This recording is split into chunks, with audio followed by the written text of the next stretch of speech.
ꯑꯍꯥꯟꯕꯃꯛꯇꯗ ꯃꯌꯥꯝꯕꯨ ꯇꯔꯥꯝꯅ ꯑꯣꯛꯆꯕꯒ ꯂꯣꯏꯅꯅ ꯏꯀꯣꯛꯅꯣꯅ ꯈꯨꯔꯨꯝꯖꯔꯤ꯫ ꯉꯁꯤꯁꯨ ꯃꯌꯥꯝꯒꯤꯗꯃꯛꯇ ꯑꯅꯧꯕ ꯐꯨꯡꯒꯥ ꯋꯥꯔꯤ ꯑꯃꯃꯨꯛ ꯄꯨꯗꯨꯅ ꯂꯥꯛꯆꯔꯤ꯫ ꯋꯥꯔꯤ ꯑꯁꯤꯒꯤ ꯃꯃꯤꯡꯅ ꯃꯆꯤꯟ ꯃꯅꯥꯎ ꯅꯨꯡꯁꯤꯅꯗꯕ꯫ ꯊꯥꯏꯅ ꯃꯇꯝ ꯑꯃꯗ ꯅꯨꯄꯥ ꯉꯥꯛꯇ ꯑꯣꯏꯕ ꯃꯆꯤꯟ ꯃꯅꯥꯎ ꯑꯍꯨꯝꯈꯛ ꯂꯩꯔꯝꯃꯤ꯫ ꯃꯆꯤꯟ ꯃꯅꯥꯎ ꯑꯍꯨꯝ ꯑꯗꯨ ꯃꯄꯨꯡ ꯃꯔꯩ ꯐꯥꯔꯤ꯫ ꯃꯥꯒꯤ ꯅꯨꯄꯤ ꯊꯤꯔꯒ ꯌꯨꯝ ꯑꯃꯃꯝ ꯄꯥꯟꯅꯗꯨꯅ ꯂꯣꯏꯅ ꯂꯩꯅꯔꯤ꯫ ꯃꯈꯣꯏ ꯑꯍꯨꯝꯒꯤ ꯃꯅꯨꯡꯗ ꯑꯍꯟꯒꯤ ꯃꯃꯤꯡꯅ ꯑꯆꯧꯕ ꯀꯧꯏ, ꯌꯥꯏꯃꯒꯤ ꯃꯃꯤꯡꯅ ꯌꯥꯏꯃꯇꯣꯟ ꯀꯧꯏ, ꯑꯗꯨꯒ ꯑꯇꯣꯟꯕꯒꯤ ꯃꯃꯤꯡꯅ ꯁꯅꯥꯇꯣꯝꯕ ꯍꯥꯏꯅ ꯀꯧꯔꯝꯃꯤ꯫ ꯃꯈꯣꯏ ꯃꯆꯤꯟ ꯃꯅꯥꯎ ꯑꯍꯨꯝꯒꯤ ꯃꯄꯥꯗꯤ ꯉꯟꯇꯥꯅ ꯂꯩꯈꯤꯗ꯭ꯔꯤ, ꯃꯃꯥꯁꯨ ꯍꯟꯗꯛꯇ ꯂꯩꯈꯤꯗ꯭ꯔꯤ꯫ ꯊꯥ 3 ꯐꯥꯖꯤꯜꯂꯛꯂꯤ꯫ ꯑꯗꯨꯕꯨ ꯂꯨꯔꯤꯕꯗꯤ ꯃꯈꯣꯏ ꯅꯨꯄꯥ ꯉꯥꯛꯇꯅꯤ꯫ ꯃꯃꯥ ꯃꯄꯥꯅ ꯌꯨꯝ ꯏꯪꯈꯣꯜ ꯈꯔ ꯃꯈꯩꯗꯤ ꯊꯝꯕꯤꯔꯝꯃꯤ꯫ ꯑꯗꯨꯕꯨ ꯃꯈꯣꯏ ꯃꯆꯤꯟ ꯃꯅꯥꯎ ꯑꯍꯨꯝꯒꯤ ꯇꯪ ꯇꯥꯕ ꯃꯐꯝ ꯍꯥꯏꯕꯗꯤ ꯅꯍꯥꯛꯀꯤ ꯁꯔꯨꯛꯅ ꯑꯁꯨꯛꯅꯤ ꯍꯥꯏꯅ ꯌꯦꯟꯊꯣꯛꯄꯤꯔꯝꯗ꯭ꯔꯤ꯫ ꯃꯃꯥ ꯂꯩꯔꯤꯉꯩꯗꯒꯤ ꯃꯃꯥꯒꯤ ꯁꯦꯕꯥ ꯇꯧꯕꯗꯒꯤ ꯍꯧꯅ ꯃꯧ ꯃꯁꯦꯜ ꯑꯗꯨ ꯅꯨꯡꯉꯥꯏꯅꯗꯕ ꯍꯧꯔꯕꯅꯤ꯫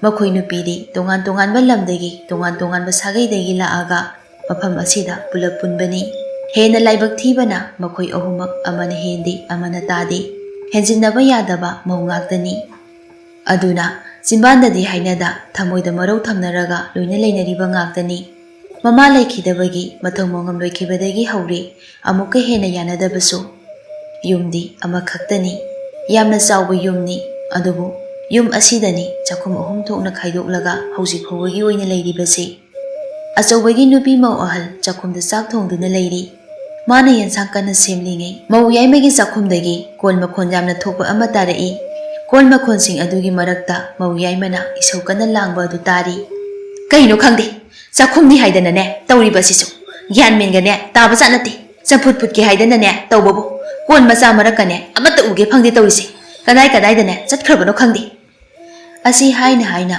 ꯀꯣꯟ ꯃꯈꯣꯜ ꯑꯃꯨꯛ ꯒ꯭ꯔꯣꯡ ꯒ꯭ꯔꯥꯡ ꯇꯧꯔꯛꯂꯤ꯫ ꯃꯧ ꯑꯍꯜ ꯑꯗꯨ ꯐꯛꯂꯥꯡ ꯃꯌꯥꯗ ꯂꯩꯔꯤꯕ ꯀꯣꯟ ꯄꯤꯛꯇꯛ ꯇꯧꯕ ꯑꯗꯨꯗ ꯌꯦꯡꯉꯤ꯫ ꯃꯥꯁꯨ ꯈꯪꯉꯤ ꯂꯩꯔꯤꯕ ꯀꯣꯜ ꯑꯗꯨ ꯃꯧ ꯌꯥꯏꯃꯒꯤꯅꯤ ꯍꯥꯏꯕ꯫ ꯑꯃꯥꯡꯕ ꯀꯣꯟꯗꯤ ꯅꯠꯇꯦ, ꯑꯗꯨꯕꯨ ꯃꯍꯥꯛꯅ ꯉꯔꯥꯡ ꯍꯋꯥꯏ ꯇꯤꯡꯗꯨꯅ ꯊꯝꯂꯝꯕꯅꯤ꯫ ꯃꯍꯥꯛꯁꯨ ꯃꯊꯧ ꯑꯗꯨꯃꯛ ꯇꯧꯔꯤ꯫ ꯃꯧ ꯌꯥꯏꯃꯒꯤ ꯏꯁꯧꯁꯨ ꯂꯦꯞꯇꯦ꯫ ꯀꯗꯥꯏꯗ ꯆꯠꯈ꯭ꯔꯕꯖꯥꯠꯅꯣꯕ?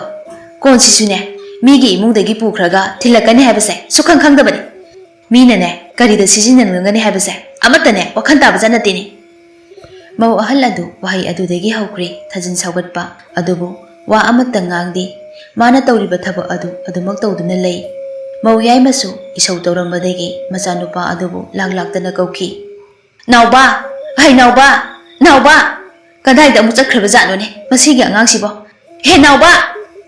ꯑꯁꯤ ꯍꯥꯏꯅ ꯈꯣꯟꯖꯦꯜ ꯑꯗꯨ ꯁꯨꯝ ꯂꯥꯞꯊꯣꯛꯈ꯭ꯔꯦ꯫ ꯃꯄꯥꯟꯂꯣꯝꯗ ꯊꯣꯛꯈ꯭ꯔꯦ ꯍꯥꯏꯕ ꯃꯧ ꯑꯍꯟꯅ ꯈꯪꯉꯤ꯫ ꯍꯋꯥꯏ ꯇꯤꯡꯂꯤꯕ ꯀꯣꯜ ꯑꯗꯨꯗ ꯍꯥꯏꯐꯦꯠ ꯌꯦꯡꯂꯒ ꯃꯥꯒꯤ ꯃꯊꯧ ꯑꯗꯨ ꯑꯗꯨꯃꯛ ꯇꯧꯈ꯭ꯔꯦ꯫ ꯉꯥꯏꯍꯥꯛꯀꯤ ꯃꯇꯨꯡ ꯃꯧ ꯌꯥꯏꯃꯒꯤ ꯃꯆꯥꯅꯨꯄꯥ ꯅꯥꯎꯕꯗꯨ ꯆꯪꯂꯛꯇꯨꯅ ꯃꯧ ꯑꯍꯟꯗ ꯍꯥꯏꯔꯔꯤ꯫ "ꯃꯥꯆꯧꯕꯤ, ꯑꯩꯈꯣꯏꯒꯤ ꯀꯣꯜ ꯂꯧꯒꯦ"꯫ ꯃꯧ ꯑꯍꯜ ꯑꯗꯨ ꯑꯉꯥꯡ ꯑꯗꯨꯗ ꯍꯥꯏꯐꯦꯠ ꯌꯦꯡꯉꯤ, ꯑꯗꯨꯒ ꯍꯋꯥꯏ ꯇꯤꯡꯂꯤꯕ ꯀꯣꯜ ꯑꯗꯨꯗ ꯍꯥꯏꯐꯦꯠ ꯊꯤꯜꯂꯒ ꯍꯥꯏꯔꯛꯏ꯫ "ꯅꯥꯎꯕ, ꯁꯦ ꯑꯁꯤꯗ ꯂꯩꯔꯦ, ꯍꯋꯥꯏ ꯇꯤꯡꯂꯤꯕꯅꯤ, ꯄꯣꯂꯥꯡꯗꯒꯤꯅꯦ ꯀꯣꯜ ꯑꯃ ꯂꯧꯔꯒ ꯁꯪꯗꯣꯛꯂꯝꯃꯨ"꯫ ꯅꯥꯎꯕꯁꯨ ꯍꯣꯏ ꯍꯥꯏꯗꯨꯅ ꯍꯥꯏꯔꯤꯕꯗꯨꯃꯛ ꯇꯧꯏ꯫ ꯊꯕꯛ ꯇꯧꯕ ꯂꯣꯏꯔꯛꯄꯗ ꯃꯧ ꯑꯍꯟꯅ ꯐꯝꯂꯝꯕꯗꯒꯤ ꯄꯨꯛ ꯍꯧꯒꯠꯂꯒ ꯍꯥꯏꯔꯛꯏ꯫ "ꯅꯥꯎꯕ, ꯑꯝꯇ ꯉꯥꯏꯈꯣ"꯫ ꯅꯥꯎꯕꯁꯨ ꯆꯞ ꯂꯦꯞꯇꯨꯅ ꯂꯩ꯫ ꯃꯧ ꯑꯍꯟꯅ ꯑꯃꯨꯛ ꯍꯥꯏꯔꯛꯏ꯫ "ꯀꯣꯟꯗꯣ ꯑꯩ ꯍꯥꯏꯐꯦꯠ ꯆꯥꯝꯊꯣꯛꯄꯤꯔꯛꯀꯦ ꯁꯦ ꯀꯗꯥꯏꯅꯣ"꯫ ꯑꯁꯤ ꯍꯥꯏꯔꯒ ꯀꯣꯟꯗꯨ ꯂꯧꯔꯒ ꯆꯥꯝꯊꯣꯛꯄ ꯊꯣꯛꯈ꯭ꯔꯦ꯫ ꯍꯥꯏꯐꯦꯠ ꯆꯥꯝꯊꯣꯛꯂꯒ ꯏꯃꯨꯡꯗ ꯑꯃꯨꯛ ꯆꯪꯗꯨꯅ ꯅꯥꯎꯕꯗ ꯑꯃꯨꯛ ꯄꯤꯔꯒ ꯍꯥꯏꯔꯛꯏ꯫ "ꯁꯦ ꯀꯩꯁꯨ ꯇꯧꯔꯔꯣꯏ, ꯉꯔꯥꯡꯅꯦ ꯍꯋꯥꯏ ꯈꯛꯇꯪ ꯇꯤꯡꯂꯨꯕꯗꯨꯗꯅꯦ ꯅꯨꯡꯉꯥꯏꯇꯦꯅ ꯇꯧꯕꯅꯤ"꯫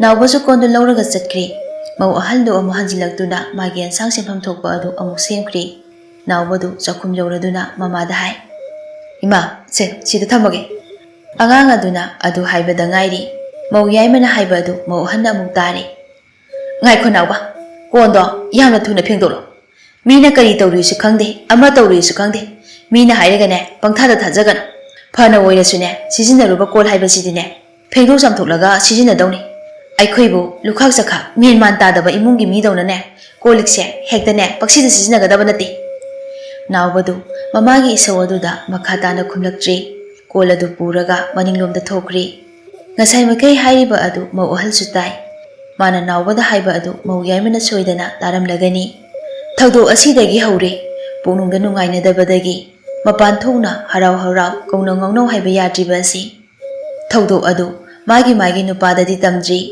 ꯑꯗꯨꯕꯨ ꯃꯈꯣꯏ ꯑꯅꯤꯒꯤ ꯃꯑꯣꯡ ꯃꯇꯧ ꯑꯗꯨ ꯃꯅꯥꯎꯅꯨꯄꯥ ꯏꯇꯣꯟ ꯇꯣꯝꯕ ꯁꯅꯥꯇꯣꯝꯕꯅꯗꯤ ꯍꯥꯏꯐꯦꯠ ꯈꯪꯂꯗꯨꯅ ꯃꯥꯒꯤ ꯅꯨꯄꯤꯗ ꯑꯣꯏꯅ ꯍꯪꯉꯤ꯫ ꯀꯩꯅꯣ ꯏꯇꯩꯃꯅꯤꯁꯦ ꯍꯟꯗꯛꯁꯦ ꯏꯁꯨꯛ ꯁꯨꯛꯂꯒ ꯂꯩꯅꯔꯤꯁꯤꯕꯣ? ꯀꯧꯂꯝ ꯇꯧꯕꯒꯅꯦ ꯑꯃꯠꯇ ꯎꯗ꯭ꯔꯤ, ꯀꯩꯗꯧꯕ ꯑꯃꯨꯛ ꯌꯥꯎꯅꯔꯒꯦ? ꯃꯧ ꯑꯇꯣꯝꯕꯤꯁꯨ ꯐꯤꯁꯤꯡꯗ ꯊꯨꯞꯅ ꯊꯨꯞꯅ ꯍꯥꯏꯔꯛꯏ꯫ ꯑꯁ ꯃꯣꯏꯒꯤ ꯋꯥꯔꯤꯁꯦ ꯑꯩꯈꯣꯏ ꯌꯥꯎꯒꯨꯝꯁꯤꯗ ꯅꯨꯄꯥ, ꯀꯩꯗꯧꯅꯗꯣꯏꯅꯣ ꯃꯤꯒꯤ ꯋꯥꯔꯤ ꯑꯁꯤ ꯌꯥꯎꯔꯨꯔꯒ? ꯀꯩ ꯀꯥꯟꯅꯗꯕꯗꯅꯦ, ꯋꯥꯈꯜꯁꯦ ꯆꯨꯝꯅ ꯈꯟꯕ ꯍꯩꯅꯗꯕꯒꯤꯅꯤ꯫ ꯑꯩꯈꯣꯏꯅꯅꯦ ꯋꯥ ꯉꯥꯡꯕ ꯃꯇꯝꯗ ꯑꯁꯣꯏꯕ ꯈꯤꯇꯪ ꯌꯥꯎꯕꯗꯅꯦ ꯂꯥꯟꯅ ꯂꯧꯔꯒꯅꯦ ꯍꯦꯟꯅ ꯅꯨꯡꯉꯥꯏꯅꯗꯅꯕ ꯊꯕꯛꯅꯤ꯫ ꯑꯗꯨꯅ ꯃꯁꯤꯒꯤ ꯃꯇꯥꯡꯁꯤꯗꯅꯦ ꯑꯩꯈꯣꯏ ꯌꯥꯎꯔꯤꯁꯤꯗ꯫ ꯍꯩꯃꯥ, ꯌꯥꯎꯕ ꯌꯥꯎꯗꯕꯗꯨꯅ ꯇꯣꯉꯥꯟꯅ ꯊꯝꯈꯣ, ꯀꯩꯒꯤꯅꯣ ꯍꯥꯏꯕꯅꯤ, ꯃꯔꯝꯗꯣ ꯍꯥꯏꯕꯒꯤ ꯋꯥꯅꯤꯅꯦ ꯑꯩꯒꯤꯁꯦ꯫ ꯑꯁ ꯀꯩꯁꯨ ꯂꯩꯕ ꯋꯥ ꯅꯠꯇꯦꯃꯤ, ꯃꯕꯨꯛꯁꯦ ꯐꯅꯗꯕꯒꯤꯅꯤ, ꯐꯅꯕꯨ ꯈꯜꯂꯗꯤꯅꯦ ꯀꯩꯁꯨ ꯂꯩꯕ ꯊꯕꯛ ꯅꯠꯇꯦ꯫ ꯍꯩꯃꯥ, ꯑꯗꯨꯕꯨ ꯀꯩꯗꯧꯔꯦ ꯍꯥꯏꯕꯅꯣ? ꯅꯪ ꯁꯤꯃ ꯋꯥꯗꯣ ꯆꯨꯝꯅ ꯑꯩꯉꯣꯟꯗ ꯍꯦꯛꯇ ꯍꯥꯏꯔꯛꯎꯅꯦ, ꯁꯨꯝ ꯀꯣꯏꯊꯣꯛꯂꯒ ꯂꯩꯔꯤꯁꯤ ꯀꯩꯒꯤꯅꯣ? ꯑꯣꯍꯣ, ꯉꯔꯥꯡꯁꯦ ꯏꯆꯦ ꯌꯥꯏꯃꯗꯣ ꯆꯝꯐꯨꯠ ꯐꯨꯠꯀꯦꯅ ꯇꯧꯕꯖꯥꯠꯅꯤ꯫ ꯑꯗꯨꯗꯅꯦ ꯀꯣꯜ ꯑꯃꯠꯇ ꯂꯩꯇ꯭ꯔꯤ, ꯃꯤꯒꯤꯅꯦ ꯃꯄꯣꯠ ꯄꯨꯔꯒ ꯊꯤꯜꯂꯛꯀꯅꯤ ꯈꯪꯗꯦ ꯍꯥꯏꯗꯅ ꯏꯁꯧ ꯈꯔ ꯇꯧꯕ ꯇꯥꯏ꯫ ꯑꯗꯨꯒ ꯃꯥꯒꯤ ꯀꯣꯟꯗꯨꯗꯤ ꯏꯆꯦ ꯑꯍꯟꯒꯤꯗꯅꯦ ꯂꯩꯔꯕ ꯖꯥꯠꯅꯤꯗꯅ, ꯅꯥꯎꯕ ꯊꯥꯖꯤꯜꯂꯒ ꯂꯧꯍꯜꯂꯨꯔꯤ꯫ ꯏꯆꯦ ꯑꯍꯟꯅꯅꯦ ꯀꯣꯟꯗꯣ ꯍꯋꯥꯏ ꯇꯤꯡꯂꯒ ꯁꯤꯖꯤꯟꯅꯔꯨꯔꯕ ꯖꯥꯠꯅꯤ꯫ ꯑꯗꯨꯗ ꯃꯥꯁꯨꯅꯦ ꯍꯥꯏꯐꯦꯠ ꯆꯥꯝꯊꯣꯛꯂꯒ ꯌꯥꯅꯤ ꯍꯥꯏꯗꯅ ꯆꯥꯝꯊꯣꯛꯂꯒ ꯈꯛꯇ ꯇꯣꯛꯂꯕ꯫ ꯑꯗꯨꯗꯒꯤꯅꯦ ꯃꯧ ꯌꯥꯏꯃꯅ ꯑꯩꯈꯣꯏꯕꯨ ꯂꯨꯈꯥꯛ ꯆꯈꯥꯛ ꯃꯦꯟꯃꯥꯟ ꯇꯥꯗꯕ ꯃꯤꯔꯥ ꯑꯗꯨ ꯑꯗꯥ ꯃꯌꯥꯝ ꯑꯃ ꯉꯥꯡꯂꯒꯅꯦ ꯏꯁꯧꯗꯣ ꯇꯧꯕ ꯃꯥꯅ꯫ ꯉꯥꯡꯂꯤꯗꯣ ꯌꯨꯝꯁꯤꯅꯗꯤ ꯑꯃꯇꯪ ꯑꯣꯏꯔꯕꯅꯤꯅꯅꯦ ꯂꯣꯏꯅ ꯇꯥꯔꯦꯗꯣ꯫ ꯑꯗꯨꯅ ꯃꯕꯨꯛꯇ ꯅꯨꯡꯉꯥꯏꯅꯗꯕ ꯑꯗꯨꯒꯤ ꯀꯧꯅꯗ꯭ꯔꯤꯕꯅꯤ꯫ ꯁꯅꯥꯇꯣꯝꯕꯁꯨ ꯋꯥꯗꯣ ꯇꯥꯔꯕ ꯃꯇꯨꯡ ꯍꯥꯏꯔꯛꯏ꯫ ꯑꯁ ꯀꯩꯁꯨ ꯂꯩꯕ ꯋꯥꯁꯨ ꯅꯠꯇꯦ, ꯃꯕꯨꯛꯁꯤꯡꯁꯦ ꯆꯝꯊꯣꯛꯅꯔꯒ ꯂꯩꯔꯗꯤ ꯐꯗꯧꯅꯤ꯫ ꯋꯥꯈꯜꯁꯦ ꯐꯅ ꯐꯅ ꯈꯟꯅꯔꯗꯤꯅꯦ ꯂꯣꯏꯅ ꯅꯨꯡꯁꯤꯅꯗꯧꯅꯤ ꯇꯧꯔꯤꯁꯦ꯫ ꯈꯪꯗꯦꯗ, ꯃꯣꯏꯒꯤ ꯃꯑꯣꯡ ꯑꯁꯤꯅꯅꯦ ꯏꯆꯤꯜ ꯏꯅꯥꯎꯒꯤ ꯃꯔꯛꯇ ꯂꯩꯔꯤꯕ ꯃꯔꯤꯁꯦ ꯑꯁꯨꯝ ꯃꯥꯡꯊꯔꯛꯀꯗꯧꯔꯤꯕꯅꯤ꯫ ꯃꯕꯨꯛ ꯐꯠꯅꯗꯕꯒꯤꯅꯤ, ꯅꯪꯗꯤꯅꯦ ꯅꯨꯡꯁꯤꯅꯅ ꯂꯩꯕꯗꯣ ꯄꯥꯝꯕꯅꯤꯅ ꯍꯥꯏꯖꯔꯤꯕ꯫ ꯑꯗꯨꯗꯅꯦ ꯃꯣꯏꯅꯗꯤ ꯃꯕꯨꯛꯇꯣ ꯐꯠꯇ꯭ꯔꯕꯅꯤꯅꯅꯦ ꯀꯃꯥꯏꯅꯅꯦ ꯅꯨꯡꯁꯤꯅꯗꯣꯏꯅꯣ? ꯅꯪꯁꯨ ꯑꯃꯨꯛꯇ ꯈꯜꯂꯨꯅꯦ, ꯂꯩꯃꯤꯟ ꯆꯥꯃꯤꯟꯅꯕ ꯍꯥꯏꯁꯤꯗꯤꯅꯦ ꯑꯃꯅ ꯐꯔꯒ ꯍꯦꯛꯇ ꯌꯥꯔꯛꯇꯕꯅꯤ꯫ ꯈ꯭ꯋꯥꯏ ꯃꯔꯨꯗꯤꯅꯦ ꯑꯍꯟ ꯁꯣꯏꯔꯤ, ꯌꯥꯈꯤꯔꯣꯏ꯫ ꯃꯥꯅ ꯑꯩꯈꯣꯏꯕꯨꯅꯦ ꯅꯤꯡꯊꯤꯖꯅ ꯅꯥꯀꯣꯜꯂꯒ ꯀꯅꯥꯅ ꯀꯔꯤ ꯍꯥꯏꯗꯅ ꯌꯦꯡꯁꯤꯟꯒꯗ꯭ꯔꯥ ꯍꯥꯏꯔꯒ ꯃꯥꯅ ꯍꯦꯟꯅꯅꯦ ꯁꯥꯊꯤꯔꯤ꯫ ꯌꯥꯏꯃꯁꯤꯁꯨ ꯃꯊꯛ ꯊꯣꯡꯕꯗꯅꯦ ꯀꯔꯤ ꯆꯠꯀꯅꯤ ꯈꯪꯗꯦ꯫ ꯃꯥꯅ ꯅꯨꯡꯉꯥꯏꯇ꯭ꯔꯁꯨꯅꯦ ꯀꯣꯟꯗꯣ ꯏꯆꯝ ꯆꯝꯅꯅꯦ ꯇꯨꯃꯤꯟꯅ ꯑꯗꯨꯝ ꯐꯦꯡꯗꯣꯛꯂꯒ ꯂꯣꯏꯔꯕ ꯋꯥꯅꯤ꯫ ꯑꯩꯅ ꯍꯥꯏꯕꯁꯦ ꯑꯃꯨꯛ ꯇꯥꯔꯗꯤ ꯑꯩꯉꯣꯟꯗ ꯑꯃꯨꯛ ꯉꯥꯡꯂꯛꯀꯗꯧꯔꯤꯕꯅꯤ꯫ ꯑꯩꯅꯅꯦ ꯑꯉꯥꯡꯅꯤ ꯍꯥꯏꯗꯅ ꯃꯣꯏꯒ ꯑꯣꯟꯁꯤꯜꯂꯒ ꯉꯥꯡꯅꯕꯁꯨꯅꯦ ꯌꯥꯕ ꯅꯠꯇꯦ ꯇꯧꯔꯤꯁꯤ꯫ ꯈꯪꯗ꯭ꯔꯦꯅꯦ, ꯏꯃꯥꯁꯨ ꯂꯩꯇ꯭ꯔꯤ, ꯑꯩꯈꯣই ꯏꯆꯤꯜ ꯏꯅꯥꯎꯒꯤ ꯃꯔꯛꯇꯅꯦ ꯈꯟꯅ ꯆꯩꯅꯕꯒ ꯊꯣꯛꯂꯗꯤ ꯂꯩꯀꯥꯏ ꯃꯃꯥꯡꯗꯁꯨꯅꯦ ꯏꯀꯥꯏꯅ ꯇꯧꯔꯤꯁꯤ꯫ ꯍꯣꯏꯁꯦ, ꯋꯥꯈꯟꯗꯣ ꯍꯦꯟꯖꯤꯟꯅꯅꯦ ꯈꯟꯖꯤꯜꯂꯅꯨ꯫ ꯂꯩꯃꯤꯟꯅꯔꯗꯤꯅꯦ ꯈꯔꯁꯨ ꯈꯟꯅꯕ ꯂꯧꯅꯕ ꯇꯥꯔꯦ꯫ ꯌꯨꯝ ꯄꯥꯟꯅꯗꯅ ꯂꯩꯃꯤꯟꯅꯔꯤꯕ ꯃꯇꯩ ꯃꯅꯥꯎ ꯐꯥꯎꯕꯅꯦ ꯈꯠꯅꯔꯤꯕꯅꯤ꯫ ꯋꯥꯈꯟꯗꯣ ꯍꯦꯟꯖꯤꯟꯅ ꯈꯟꯕꯤꯔꯨꯔꯒꯅꯨ꯫ ꯄꯦꯟꯊꯣꯛꯄꯁꯦ ꯈꯔ ꯈꯔ ꯍꯩꯅꯔꯕꯗꯤꯅꯦ ꯐꯒꯗꯕꯅꯤ ꯇꯧꯔꯤꯁꯤ꯫ ꯑꯁꯤ ꯍꯥꯏꯔꯒ ꯁꯅꯥꯇꯣꯝꯕꯗꯨ ꯁꯣꯔ ꯑꯁꯥꯡꯕ ꯑꯃ ꯍꯣꯟꯗꯣꯛꯏ꯫ ꯁꯣꯝꯗꯅ ꯑꯆꯧꯕꯒꯤ ꯀꯥꯗꯅꯤ꯫ ꯑꯆꯧꯕ ꯃꯥꯒꯤ ꯅꯨꯄꯤꯗ ꯍꯥꯏꯔꯛꯏ꯫ ꯀꯩꯗꯧꯔꯦ? ꯍꯟꯗꯛ ꯅꯪꯅ ꯑꯃꯨꯛ ꯏꯁꯨꯛ ꯁꯨꯛꯂꯒ ꯑꯗꯨꯝ ꯂꯩꯔꯤꯁꯤꯅ? ꯃꯧ ꯑꯍꯟꯗꯨ ꯈꯨꯝꯗꯦ꯫ ꯀꯩꯗꯧꯔꯒꯦ ꯍꯥꯏꯕꯅꯤꯅꯦ ꯅꯪꯕꯣ? ꯃꯈꯣꯏ ꯕꯕꯥꯅꯗꯤꯅꯦ ꯅꯆꯤꯟ ꯅꯅꯥꯎꯁꯤꯡꯁꯦ ꯅꯨꯡꯁꯤꯅꯅ ꯂꯩꯕ ꯌꯥꯝꯅ ꯄꯥꯝꯕꯗꯣ ꯑꯣꯏꯕꯒꯤꯅꯦ ꯃꯃꯤ ꯑꯃꯠꯇ ꯎꯗ꯭ꯔꯤ꯫ ꯀꯩꯗꯧꯔꯒꯦ ꯑꯃꯨꯛ? ꯅꯍꯥꯟꯗꯒꯤ ꯑꯩꯁꯦ ꯊꯋꯥꯏꯁꯦ ꯏꯅꯨꯡ ꯅꯨꯡꯉꯥꯏꯇ꯭ꯔꯤꯕꯅꯤ꯫ ꯑꯩꯅꯅꯦ ꯀꯩꯁꯨ ꯇꯧꯔꯣꯏ, ꯑꯃꯥꯡꯕ ꯅꯠꯇꯦ ꯈꯜꯂꯒ ꯄꯤꯔꯕꯃꯛꯇꯗ ꯃꯥꯅ ꯄꯨꯊꯣꯛꯂꯒ ꯐꯦꯡꯗꯅ ꯇꯧ ꯁꯥꯔꯤ꯫ ꯑꯩꯁꯤꯕꯨ ꯀꯔꯤꯁꯨ ꯈꯪꯗꯕ ꯃꯧꯒꯤ ꯃꯑꯣꯡꯗ ꯂꯨꯈꯥꯛ ꯆꯈꯥꯛ ꯃꯦꯟꯃꯥꯟ ꯇꯥꯗꯕ ꯃꯤ ꯅꯠꯇꯦ ꯀꯥꯏꯅ ꯉꯥꯡ ꯁꯥꯔꯤ꯫ ꯊꯛꯁꯤ ꯈꯥꯁꯤ ꯌꯥꯎꯗꯕ, ꯊꯛ ꯈꯥ ꯃꯁꯛ ꯈꯪꯗꯕ ꯏꯊꯛ ꯊꯣꯡꯕ ꯑꯃꯅ ꯍꯥꯏꯔꯤꯁꯦ ꯀꯔꯤꯅꯣ ꯍꯥꯏꯕ ꯐꯥꯎꯕ ꯈꯟꯊꯕ ꯉꯝꯗꯕ ꯃꯥꯅ ꯌꯥꯝ ꯑꯁꯦꯡ ꯑꯃꯥꯡ ꯈꯥꯏꯕ ꯒ꯭ꯌꯥꯟ ꯌꯥꯝꯅ ꯇꯥꯕꯒꯁꯨꯅꯦ ꯁꯥꯔꯤ꯫ ꯅꯨꯄꯤ, ꯀꯩꯗꯧꯔꯒꯦ?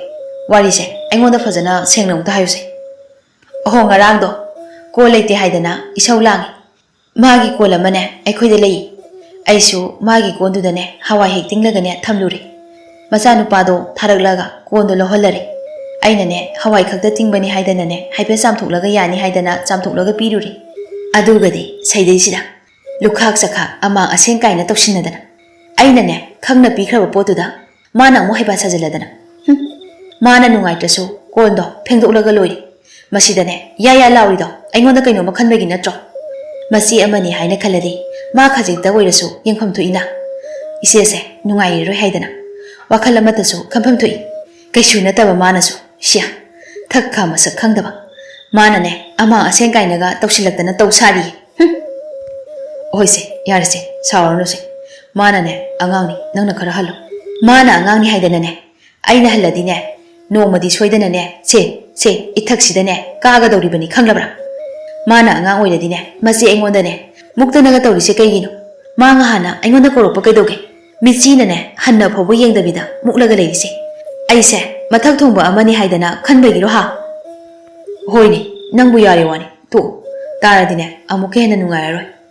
Taningnaga tasano. Mana aise tana na bangangmadi yaraga. Aina pendaba khara phongdokpasida ma tabadi karigi yaroidoino.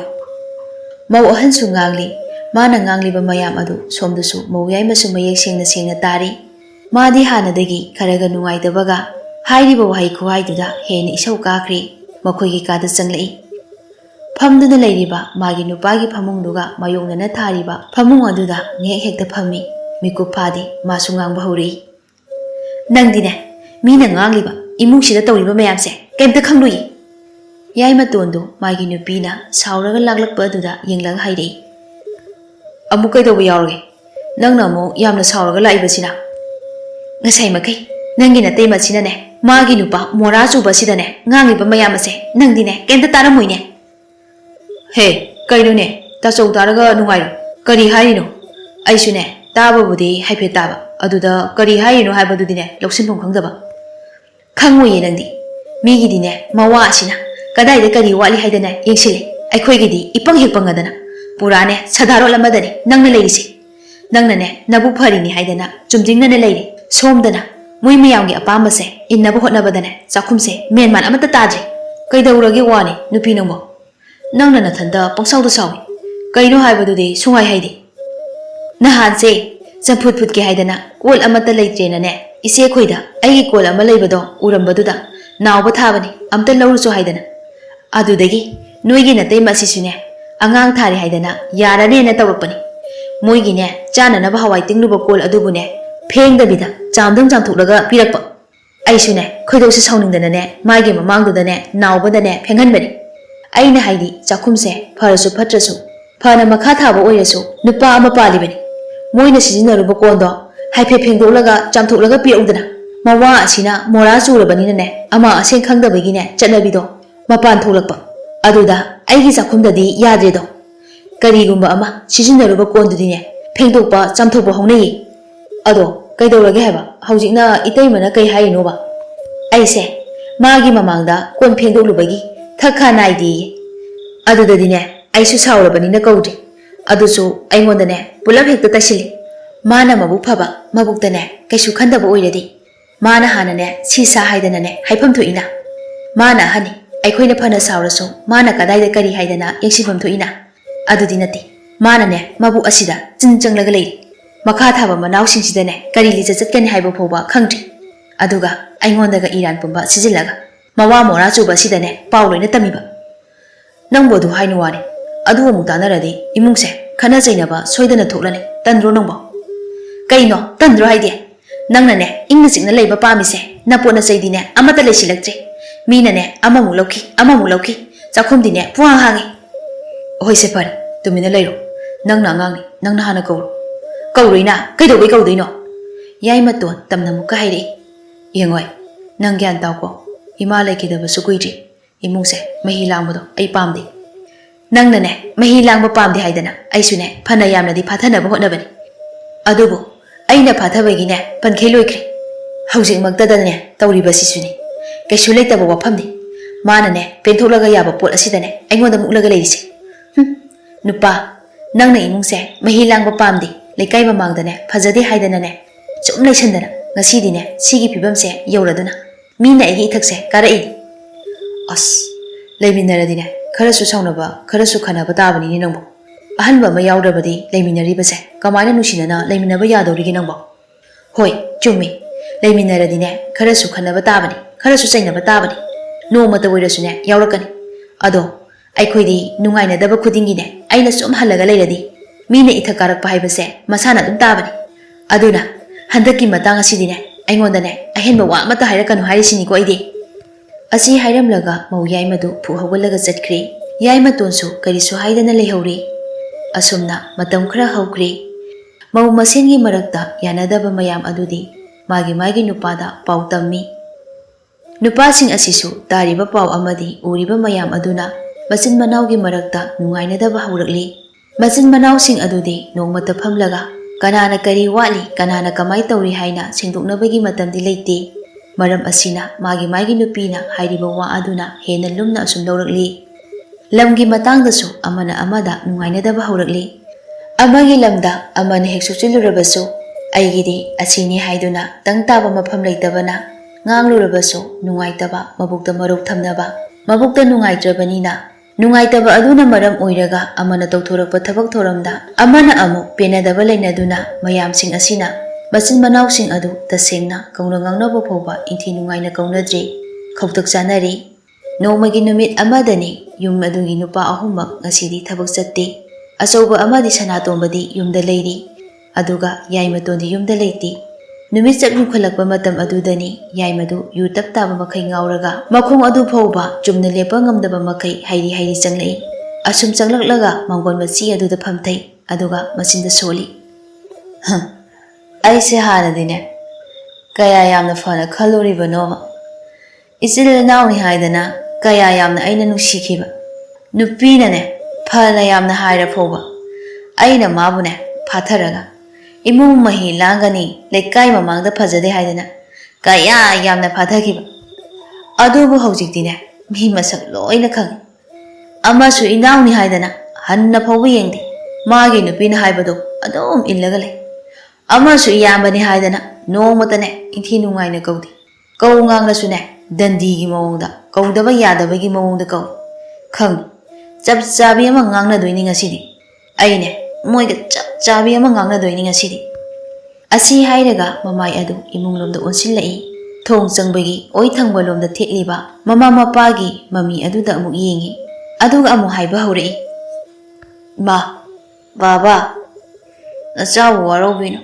nachana dine noibu yamna nushi noi khaktana dana leiminariba ichil inausingsune loina nushi adubu aina ne nushiriba asugumna moina di aibu nushiba ngamdi moidi nupina haiba wa lauragane chali aduna makhoina aibu nushidi aishune khangba yaba khangre adubu ngasidine aishu chapchabi ama ngangnaragi haidana khallabani ima nang nachaibu warauganuko baba nachana soikiba lankiba yaurasu amukta ngakpiyu asi hairaga mamai adu mu leithoklai kari wakhala mukhal abanu khangdi machinda amu kitang hauna solai ta da bakhaisune loina tasun laikai gi mi khuding sune loina tasun yai matol aina ne ngasi phoba kanamata da karimata akaiba chatri thajadraga hang aina ne kanamata da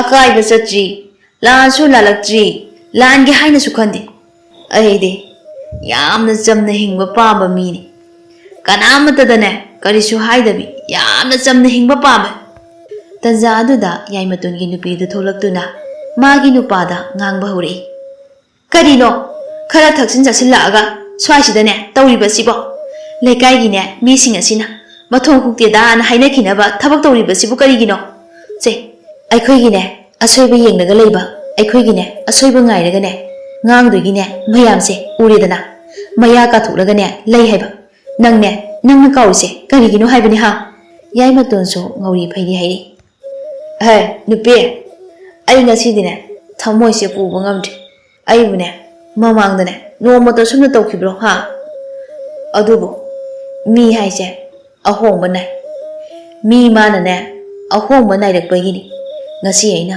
asumna tawraisi aina ichil inauni haidana ne kayagi matik luna khaluba phana yamna sauningba leirasune nungsinana leinaba haidana nungaitabani khudingdo loina phajillaga ne leikhibani aduga moina tawthuraiba mawong asigane aina khalurisигane yamna chanadeda hone mangon sidane koilau lauraga imung bahi langnabane lauranu imungdane changnaba tawrasi leikai gine mina taragane wari nungainabani karigi imungda changba ha karigi imung bahi langba imung bahi langdanaba na hotnabada aigi thamoise machet kaya thokna kairabani aduna ngasidine ai chap chabi ama ngangna doribani Asi hairaga makut asina sauraga ngamboi ngamdaboi haugatli. Aduga imungda onsinduna lauba haurai. Tacho! Tacho! Tomba! Haya tomba! Aina kawise noi ani tadabro lao thoro. Mapandane thoro. Tuge tauna lepliba magi nupa adu sauduna mau yaimana hairi. Yari kaidawrige lao changasi lao. Adubu yaimatone yadi. Magi nupigi makut adu makut namana lauthonaba hotnaraga hairi. Nupi aibu khangon ai ngasidine thamoise puba ngamdri aibu khangon asi hairaga imungnomda amu onsilaga lawi ahai atomba tacho aina kawise nanna do tadabro noyani ba la ngasidine wari chapchabi ma sanasi la yaima tona adumna lawrini achoba amadi mahaki nupi imungdegi tholai yaima gi mato du yenglaga mauhan hairi karino yaima kharane Taksin Jasilaga, Mango Chidane, Nangata Wishiba. Nayamba Malay Habigine, Takane, Amata Kandi Badukarino. A Halaman Padaba, Imungi Mongdane, Tawisika Habanida. Lekai Minane, Nangata Riba, Nawamato. Nasidi Nangi Wong Sangang Adubutaraga. Nayamba say, Kanan is a Tobidorige.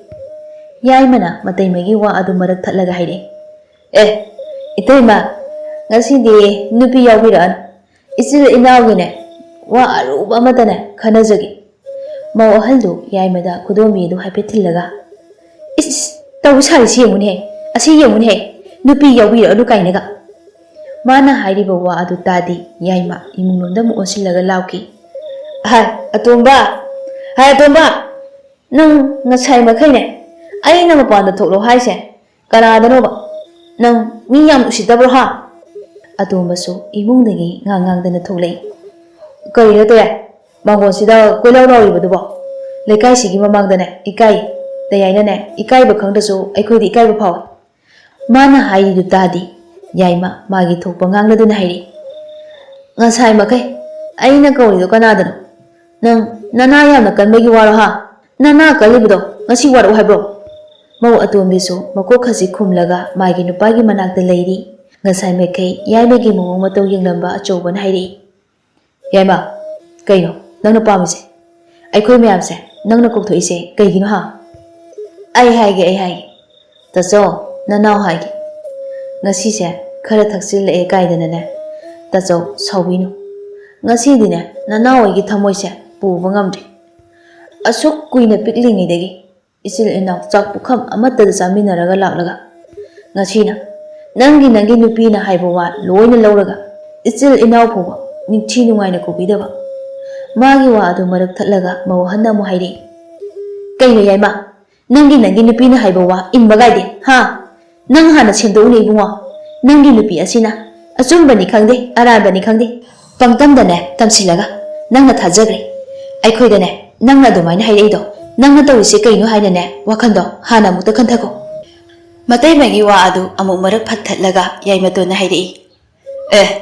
Itema. Amuda lepico. Aine, Wahamar Tapiracar. Nasidi, they mohoidane. Aine Lamba Pumbane. Amata yeller. I call you quick to Polina se high hidane. Aine my amsa. Loina go to ini. A sobana. Yama. Kainana Pamise. I couldn't lady Bamonsa. Like I give me no Uraga Pasade. Even the Saglagane. Nangi Apama do Carino Habado. Pasan Harala. I imung the song in it as all. Imung the Natasune. She did them high. Sanato Madame Heidi. They are in hiding the Bawado, Sasser Habu. Lady Bamo Ase, like I give me no Uraga Pasade. I wonder, Madame Sumangan Birano. Yaima Tondo, Yogi Nisani Kaini, Haide Bakonda to the Patsawale. Oi, Naranging a ha. Nang I say, Kanano Kangraha. But tuck to mother, Gari Wahikonda, Sinagan Habasu Kangdom. Ngangi Wangang Sanga Adunadi, Yum Asidane. Nushi never put up a Habadine, Kamina Purakaduino. Kamina Laka doing Habadida. Mase, Mamma is the Kupaksane, a cousin babu. Asi Haidaga, Kupang the target away. Sanatomba, Masipo willing thee, as a winnow in a cablay. Yama, Nanga to Sikato. A quay mayam, Wa Haini Haidana, Nanga Loida Kotori. Aduga, hide the one hideabi. Nangi Tobama, a quay in Sakai the lady. Karane, Taxin Silaga, Nanga Toise, a Pabatabonikaina, Calibraba. A quay Monshidabo, a Pabatabo. Pattabatabo Haiba Amamo, Labor and Dazo. Nanaone, Wakara Koto Basida, Noi ani yamna sauninglaba male. Ai hairagesi. Ai di hauji. Ai gi ni haiba. Chak chawa hinkon saruk pa. Ai gi hinkon saruk pi. Achobana. Yaima. Kaina nang ngang ha. Mau ahanna yaiman hairiba tu taraga amukasu makatana chaiba haurai. Asinasu mingonda. Nangi nupina haiba igi kaina ngang sari. Nanakta lairibane lil amu masidi thudikba phangdedo. Asengmara sengdabra khangba wasu nataba. Mayam ama tapsilabani ne. Ngasigi phibam ase yaurinidana. Mau yaimana. He raise. Aina kari pau tamadana no. Isena adu hekta hairidubo. Wa ngangba matamdane khara khara yingnasi. Laitondane saru pande mataw pangangda ngamnaradine imungse mahilangba haibasidi masana tabani. Imung mahilangbadine kuire na ibe mafajabi. Pau mayam amane huine kapsilabanina. Ngasigi phibam ase yaurine. Wadu yaimana oina thatkre. Yare itayma. Itayma sune karamba mingba khanu haibado ai loina khang. Wa asidane aigi nupina ne aingonda isinba wa amata yaudi. He kari wahai khodano nang sijinaribado ha. Aise nathak thongbani. Nang ngangliba wa nga adudine aise nataymani haibegine thaksi khasi amata nangonda leitje haibase. Nang nasana ne uliba na tawoduna takserabani. Ithak thongbo oirasune sawu sauradi khutja hoide haiba kanamata leitabani ko. Farane ithak thongbo oirasu sawu sauningnadine kananabu khama ngamdoino itayma. Aduna nangne aina sauragane khut jawroktingidu sanghau. Natadine khut jawnaba tholadine kaya nungairare. Yum adugi ahan sabana makha thaba manawsingbune. Kamaina kamdona ningthina nakongani khangdise maram leiribani. Ai wa yamna ngangningde. Aina ne ka hena sauroktingisidane itayma nang sanghau. Achobana. He yaima nang ngangidu kodadana ha. Asi hairaga yaimagi mamai aduda achobana khupang hekta thajili. Yaima lepa ngamdaduna leimaida tuki. Nang ngangido kanadano haibase nang gyan tabra. Pharasu phatrasu de ase nangi nataymani. Nataymada hairiba khondalo karina na. Nasagi asoibadi khangdine. Aduga aingondana makha taba ningthina nawkonba hekte kaina. Nang ngangliba wangangdo hana chilo. Ai ama phatringedane mingoda maransiga haibo khalando thado. Ngasai makai aina subtagi yauna tabani. Aina ne wa haire mati aigi ithaksu karakadori. Yaimadu sauna hogolei. Maha nisaga khara wanglingi matam aduda khutharakpa adudadi aduki matik saukri. Magi mayambana magi nupigi misangda sanglaga mangonda khuthari haibagi wakhalol asida yaimadu tasengna yamna sauri. Sumna lepa ngamboi ngamdaboi khudomi adu singduna hairami. Tajao nang aingonda khuthabu natro. Nangi nupi asigi hakandagi nang aingonda khuthabu natro. Phai hayeng mak mi kauragane aigi lam saruse logani. Nakhoiguba ni singsidine mikup ama phobane samnaraga leningdi aina. Asi hairamlaga yaimaton yamna sauna imungda jangkri. Achaubasu yamna sauduna leihowi. Atomba ngasai makai wanganglamdaba adu masin kanglai.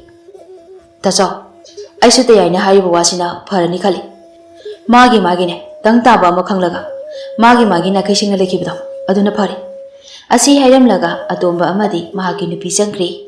Mau ahanna mapurebabu kada pusili. Makhoigi wakhaldasu hairiba thaba asina pharagani haina khalli. Numit adugi numidang adu yaima yu mayam ama thaksilaga laklami. Numidang adudasu makhoi masin mana ahumdu yamna saunaraga khanaki. Khut phawu yauraduna magi nupina khamdoknaki. Masidagi hana mamangda nusinaraktaba adu amuka hena nusinakiji. Mathangi numitta mi kauruduna lamsing adu chapmanana saru ahum thokna khaidoi. Aduga magi nasini haiduna khaidokduna yenthokri. Numit asidagi pachin manau adu amu hana kaunakiji. Amagi yumda amana changri. Mau masen changnaraga nupa makhaidi amuk themba yabani. Adubu mausing aduna hena sathikri. Lambi thainaba phawwa hana yengnadri. Mama amagi pibungdegi taraklaga chakpukham amatada charaga chari chaminaba sanare saminaba tuminaba tawduna hominarakpa pumba machin manausing adu ngasidi punsida amu phawba thengna khidriba masak khangriba mi amagi matawgum leinakhri. Makhoigi mawong mataw aduda leikaigi maw ahum maridi punsillaga wari nungairi. Is numidangda khanaba adudine yamna sathina khutka yaunaraga khanakhra male. Aidine asopan yaurabara haidana pakhatlurabani. Is onthokna sathina khanakre. Aduni kamaina tawri jatlone magi nupi singdunagane amata thenjindraba jalo. Kadaidegi bema मागी नुपीसिंग असिनने हेना साथीरिनी मखोई मसेन तिन्ना लोइना तौगदबदो मागी नुपागने थेमलगा लेगद्रा हायरगा मखोइने हेनने साथीख्रे पाउसे मागी थोकपा पक्तमदने तबसिनरगा लेरबा जानी मोइदी अदुनने वादो सेंदोकनदबिदा फुमजिलगा लेरबनिना अमना अमदा लाना लोइना लौनरे अदुदगी वरौनरेदना इमाबो लेरिंगी फोबदिने करिसु तौदबनी अदो मखोइगी इमाबो लेरिंगीदेगी हौरबा मालेदा थरुम लोइना लेनबदी अखोइनने मवा खरा तादबा हाइबबो मौ अतोमीदो महा खकी गाइरी मौ अहुंगी मरक्तगिदी मानने खरा सिंगी अदुगने माना मबुकसे फट्रसु सिंगना फते अनीसिदी मचिंदा हानने थोपी गाक्तनिदो खंगदेदा मोइगी वारीसे मचिन मनाउसिंगसे हन्ना फोबो येंगनद्री अदुबने फना हाइ साबगी वानी चीदा चिरक्लबा मतमददिने ई मरी हाइबा असिदगी हेनबा कनामता लेतबा जानी मखोइसिने ईश्वरना चांबिदुनाने हानादौना यामना नुसिननाने लेबा ओइरसनु असुमना लेकाइगी वारी लोइबा नाइदे अमा लोइरगा अमा अमु लोइरगा अमा अमु युमददी कमदौरी युम अमा खक्तुदा मसक खंगनदबा खुल अहुम थोकना खाइदोलगा लेख्रबनी मतुंग तारकपददी खंग्री हौजी फोबगी ओइनदी मचिन मना अहुमदो हन्ना फोबु येंगनखिजे